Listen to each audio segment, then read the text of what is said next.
My name is Joyce. I'm the Director of Recovery Support Services at the East Bay Recovery Center. This is a video on how to recognize an opiate overdose and how to administer the medication Nalaxone, or better known as Narcan. Nalaxone is a medication that reverses the effects of an opiate overdose. So how do you recognize an opiate overdose? One is the person is unresponsive, or the person might have a bluish grayish color around the lip area or fingernails. Their skin is cold and clammy, and they have a distinct snore that happens that some people kind of recognize as a death rattle snore. So you want to make sure it's an opiate overdose and see if you can get that person responsive. We suggest is what's called a sternum rub or chest noogie. You would take your knuckles and rub very, very hardly on the chest bone. Hopefully they will become responsive at that point in time, and then you would call 911.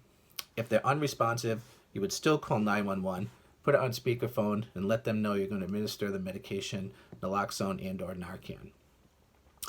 So there's two types of Naloxone or Narcan. One is the nasal. There's always 2 doses in each kit that's provided. You would open up the package, take one of the nasal apparatus, stick it in the nostril completely, press the trigger, administer the medication, take a step back to see if the person becomes responsive. If it's intramuscular, it does involve a needle and a vial. Uncap the needle, introduce a little air into the vial, draw all the medication into the syringe, and you would administer it in either the shoulder area or thigh area.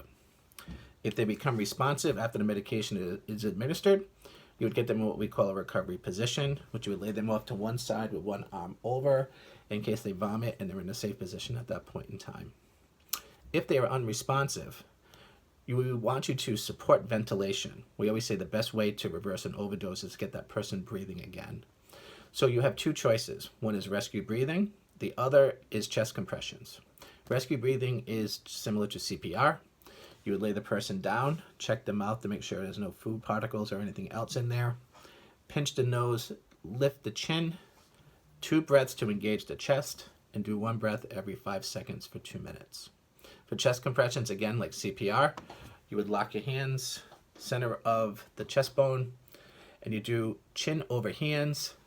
Try to do 100 compressions per minute for 2 minutes. If the person becomes responsive after rescue breathing, again, into the rescue position. If not, you would administer the second dose of Naloxone and or Narcan.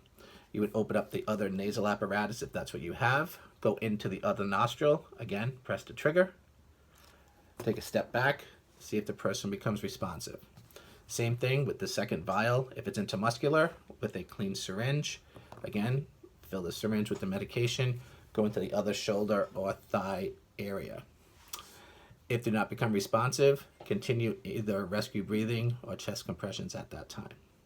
So where can you find Naloxone or Narcan?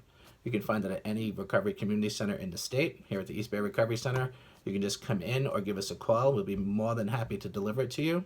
And you can get it at any CVS or Walgreens. So please, carry Naloxone and become a lifesaver.